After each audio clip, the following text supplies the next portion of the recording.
Alright, what's up guys? My name is Miguel Armijo and I'm making this short little video series to try to give my younger self the best advice that I can possible, and just to keep on practicing like my public speaking skills, or like just standing in front of the camera speaking with you guys.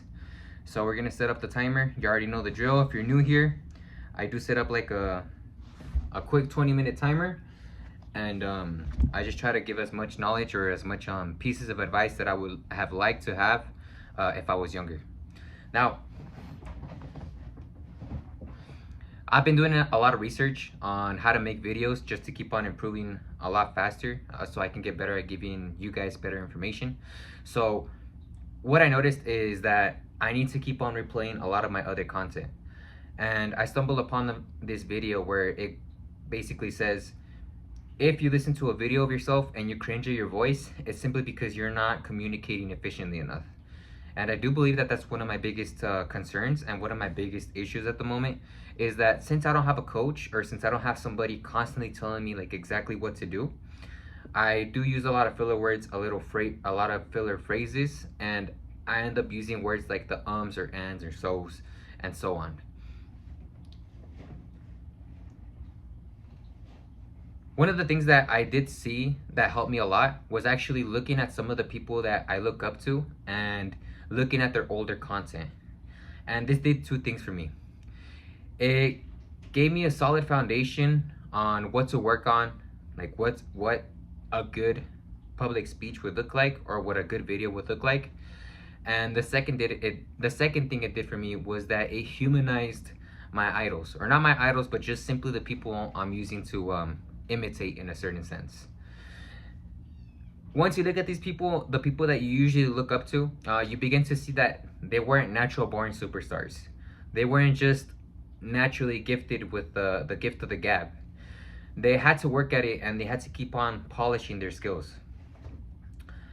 I started listening to a couple of these podcasts, and most of them are from like 13, 14 years ago. And once I heard like a lot of the ums, ands, and so ons, and all the filler phrases in their content as well, I noticed that they didn't erase any of their old information, but they just kept on improving over time. This kind of did a couple of things for me. Like I said, first of all, it humanized the person that I look up to, and it made me kind of feel like I can actually do the same thing that they can if they started off kind of like on the same playing field. And in all honesty, I do feel like I'm way behind from they are, but I didn't see a lot of the work that went on behind the scenes. And it also kind of like inspired me to keep on making these videos and to keep on leaving my content up like publicly. And even though I know a couple of years from now I'm gonna be cringing at a lot of the videos that I make, I do feel like if a younger version of myself was to start watching these videos as well, then it could possibly help them in the future as well. I keep on using the word as well too. But yeah, it would help them in the future to kind of improve on, and to keep on showing them that like not everybody starts off being superstars or just being naturally gifted at speaking to the camera. And yeah, so one of the things that I would really emphasize on working on, especially if you're young, we don't have any resources. We don't have a lot of the time that a lot of other people would have, simply because we either have schools, or some of us are trying to start a side hustle, or maybe even we're involved in sports. But one of the things that I want to heavily emphasize is to get in the best physical shape that you possibly can. Right now, you're probably going through like a lot of awkward phases, awkward social situations. I know that I myself struggled a lot like with my social sensitivity. I would say a lot of like out of place comments, or I would offend other people simply because I couldn't calibrate like either my tonality or a lot of the phrases that I was using, and a lot of people would either be offended or they just simply didn't vibe with me, in other words. And while you can go and you can start working on this, it's very difficult to measure and to actually see how it's going to help you in the future. But if you do get in the best physical shape of your life, and if you're confident within that aspect, I promise you that itself, like being physically in shape and having that mental fortitude to keep staying in shape, is gonna bleed into, and it's gonna transition into other areas of your life as well. It's gonna make you more confident. It's gonna give you that extra boost that you need to go and make more friends. It's gonna give you that courage to actually go out and take a little bit more chances. And of course, this could define anything that you're constantly striving for at the moment. You could be trying to get into certain scholarships. You could be looking for certain jobs. It, I mean, the possibilities are endless at this point. So if you're gonna do anything, get in the best physical shape. And once you start this, I know it's very easy to like fall into like the wormhole of the information that is available on the internet, but just try to keep it as simple as possible. And what I've learned from consuming like hundreds and hundreds of books and constantly trying so many things and not really progressing for so many years is that usually the simplest answer is always the best, but it's the one that we tend to avoid the most because it's the one that takes the most effort. Now, simply because, I mean, just because it's so simple, it doesn't mean that it's easy. Most of the times, it's actually pretty contrary. Like it's a contradictory belief. A lot of the simple things require a lot of effort, but they do produce the most results. With that said, don't overcomplicate like your workout routine. If you want to get a little bit fancy with your split, that's completely fine, but don't keep on switching month to month. And now, I know there's a big term going around like muscle confusion, and there may be some science backing it up. But if you're barely getting started and you're barely like within the first couple of years of actually working out, don't focus so much on the type of routine that you're gonna be applying. Don't focus so much on, okay, yeah, but I need to focus on the 30 to 40 rep range because I need to start stimulating these other muscle fibers. Like in all honesty, like if you're barely starting, and this is just me being as transparent as I can with you, a lot of people aren't really gonna like this, but you have no business trying to apply more of the intermediate skills when you haven't even finished like mastering the beginner skill set yet. And I can say that with full confidence because I myself haven't mastered the beginner skill set yet. And I've already had like years and years and years of research trying to do this stuff, and I still see that I there's a lot of work for me to improve on. So just to keep it simple, usually just focus like on a 3-day split. Do chest and back for the first day. I mean, and of course, this is just a recommendation. You don't necessarily have to follow this. If, like I said, if you have your own workout split, by all means, go ahead, but just stick to it. That's kind of like the main point that I want to give you guys. Just stick to something long enough to see if it works or if you're not getting any results from it whatsoever. So the split is going to be chest and back on the first day. On the second day, it's going to be shoulders and arms. So bicep and tricep and shoulders. And just like a little side tangent, you really want to focus on developing the back, the anterior part of the shoulders, and kind of like the side delts, simply because these are the most underdeveloped. Because usually when we bench or when we do a lot of the military presses, the front delt is already overdeveloped, so there's really no point in focusing that much. I mean, if you want to do it, by all means go ahead, but just heavily focus more on the rear delts and the side delts. And so that's gonna be the second day, shoulders and arms. And the third day is gonna be legs and abs. So you're gonna do squats. You're gonna just do as many of the simple compound exercises as you can possible. And on the fourth day, you're just gonna do a little bit of cardio. So it's just 4 days, and you're just gonna keep on like looping those over and over again. You can take. I know a lot of people, they usually just do 3 days and they just kind of like screw off for the remainder of the week. But if you really want to see results, and if you really want to kind of train your recovery, because if you keep on going all out once a week, your muscles are going to keep on feeling sore until you hit them again. But if you train your muscles to start recovering faster by doing them like over and over again, eventually your muscles are going to start to catch up. So that's kind of the weight aspect of it. If you're going to do cardio, I got this from Greg Duzet. So there's a minimum requirement of putting in around 150 minutes a week.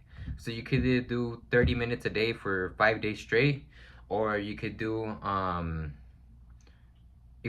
hour for 2 days and 30 minutes for 1 day. This is completely up to you. Just try to hit that 150 minute mark for your cardio. And of course, this isn't just for fat loss. This is also for your cardiovascular system and just making sure that everything is running fluidly. And yeah, Once you start spamming this, you just need to keep on like hitting it over and over and over again, and you're gonna start to see yourself getting more efficient over time. Like I said, don't try to overcomplicate a lot of this information, or like don't try to overcomplicate a lot of like your workout routines and stuff.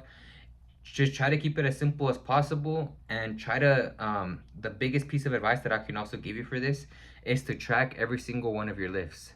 If you're lifting a certain amount and you don't measure it, chances are that when you come back to it next week, it's gonna look like a lot of weight for you. And if you haven't written it down, you're just gonna attempt it over and over and over again and make very minimal to no progress. And what I seen is that, like, okay, well, if I'm already kind of squatting like 2 plates, the next week comes over, I'm already feeling tired. I don't want to I don't want to hit squats. I start looking at the squat rack, and as soon as I see like the 2 plates loaded up, I already start hesitating. Like I already start kind of like trying to talk myself out of like doing that lift. Like, nah, you know what? I think this is too much. But once I actually look at like my history, or I looked at I had written it down that I did it for 12 reps, then that's kind of when I can't really bitch out anymore. You know, like I have to hit it because I did it last week. And I don't know, instinctively, like I just don't want to like deprogress. Like I want to keep on progressing every single week. So this is kind of like not only to measure your progress, but it also is a very good like accountability keeper. And for supplements, I've already tried a bunch of things as well. I tried the glutamine, BCAAs, terkesterone, um, whey protein, casein, all these type of different supplements that are out on the market right now. And my personal rule of thumb is that if it isn't improving my performance, and if it isn't improving like my recovery, or if it isn't like something that I actually need to fill in like my nutrition or diet, then I just simply won't take it. And the only supplements that I personally seen work for me, now like I said, this is just a recommendation and I'm speaking from personal experience, is creatine, pre-workout, and whey protein. I don't try to get fancy with it. I don't try to get into like casein or anything like that, simply because, well, first of all, I hate the way that casein tastes, and I just know that like if I don't like the way that it tastes, I'm just not gonna take it. And with creatine, I do feel like a little bit of I do feel a little stronger, but it's not like something as dramatic or something that is necessary for me to do. And especially when I was starting out, I really wish somebody would have told me like, you know what, this is all you really need. You don't really need to get all these supplements, because you're quickly gonna be a lot of people are gonna be quick to try to convince you otherwise. They're gonna tell you that you need to carry your BCAAs around you everywhere that you go. You're gonna need glutamine to recover faster. And I mean, I'm pretty sure there's more than enough science to back these supplements up. I mean, there's a reason why they're still like on sale, and why they're so popular at the moment. But like in my personal experience, I really haven't seen like a dramatic difference to where I feel the need to invest like $30 or $40 a month for something that really isn't like pushing the needle to where I want to progress to. And I do know what it's like to not have like an infinite amount of money to keep on investing on all these supplements. If I'm being honest, like I said, if you're gonna invest in supplements, invest in only things that are really gonna improve your performance. And the only ones that I've seen is like the stimulants in pre-workouts, in creatine, and in whey protein. Now, whey protein, of course, it's not something that's gonna improve your performance directly, but I have seen it like kind of help me like fit in my macros, or like it has helped me like with my protein intake over the last couple of months. So it's something that I can really advocate for, and I would really recommend that you invest in a protein source of some kind. But yeah, other than that, you should be more than fine with the 3 supplements that I just recommended. And there really isn't an excuse. But if just one more thing, like I know that like when I was younger and I was actually trying to get into like the gym, I would constantly get kicked out because I was too young. And it was like just a constant like game of cat and mouse, where I just had to keep on sneaking into the gym, try to get as many reps in as I could until somebody noticed that I was there again, and they would just kick me out again. So if you can do this, if it's a little bit too much of a headache for you, or if sometimes you simply can't lift, just focus on calisthenics. There's a lot of parks with a lot of calisthenic equipment. Invest in some dumbbells. Honestly, like I would just buy the 35-pound weights and just use those, or kettlebells. I've seen a lot of kettlebell workouts. Me personally, I rarely have used kettlebells, but I do know there's a lot of like different workouts on YouTube to do that. And just do anything that you possibly can. Like I'm in this school community right now, and there was this guy talking about how he ended up like doing a whole workout for his back in a U-Haul because he was moving, and he didn't have enough time to actually go to the gym and get his lift in. So he ended up like just grabbing the weights that he had in his U-Haul and just pumping out a couple of reps. I mean, not a couple of reps, but he ended up like pumping like a quick back workout in the U-Haul. So that just goes to say that like if this guy can do it in a U-Haul with the little bit of weights that he has, save up some money. You can use some sandbags if you like. You can use anything that you possibly can. If you have a pull-up bar around you, ask friends or family like if they have any weights. Just build like your own little gym. You really don't need that much. The only thing that you need to do is to actually get started. And yeah, if you can, just try to get into a sport. I do know that like it really helps with like hand-eye coordination, and I just feel like I said before, if you get this done, if you get this dialed in, and if you actually start like lifting and getting like in the best physical shape that you can, it's gonna put you milestones ahead of where you would be normally if you would just focus on all the other aspects. And that's the main thing that I see like in a lot of these communities, and maybe that's why I didn't want to like kind of interact with them that much, because yeah, they would give us like a workout routine, they would give us a diet plan, and they would give us all the tools essentially. But what I kept on seeing is that they would only stay consistent on the things that were the easiest. And in honesty, like when I mean the easiest, like yeah, they would focus on meditating, they would focus on reading, they would focus on taking pictures for social media. And I mean, I do understand that it does have its time and place to actually learn those skills, but what good is it like if you don't actually feel confident yourself? Like it's a lot more difficult to fake the confidence if you're not physically in shape than you. Yeah, like it just doesn't like resonate with me, or I don't know if it's something on my end, like if it's something personal that like something that I just don't understand. But I do see that a lot of these guys like they do try to avoid the hard work as much as possible, and that just goes to show that like I've seen it over and over again. I see these guys constantly like I know that the real world, like I know there's a lot of people joining that community. I haven't joined it myself, but I have seen a lot of people like comment a lot about it.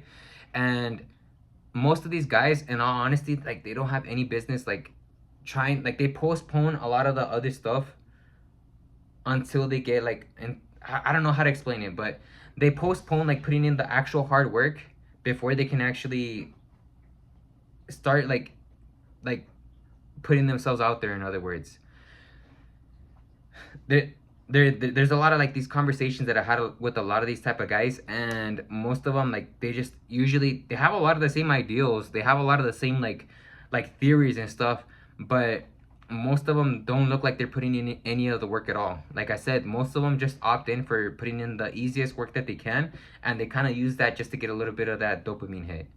And I do understand that like it's a little stepping stone, but you do need to do something. Like you do need to do something that kind of like pushes your comfort zone a little bit farther, you know? And yeah, that's kind of like my rant for today. That's my biggest like I guess like the key theme of this video is to simply just go and try to get in the best physical shape of your life, and you should be like all of that should really transition into everything else. If you can, like I said, if you can get this like dialed in, and if you can get this like mastered as soon as possible, everything else is just gonna be a piece of cake. And yeah, what I was also looking at is like this is day 6. I actually didn't post anything yesterday simply because I was a little bit too busy, and I could have done it. I could have done it, like if I'm being honest, but I was just slacking it. And I was actually kind of using it as an excuse to not post today. But that's kind of like with something that I've learned within myself. I spoke about like not breaking the chain earlier, and it does have its place. But if you miss a day, just try to get back on the wagon as soon as possible, just so that you can keep that habit going. This is day 6, so it's around 120 minutes that I've already like done sitting in front of the camera, and I do feel like I'm improving like day by day, and I'm improving a lot faster. So that's the end of the video for today, as you can see. And yeah, if you watched this far, thank you so much for watching, and I'll see you guys on the next one.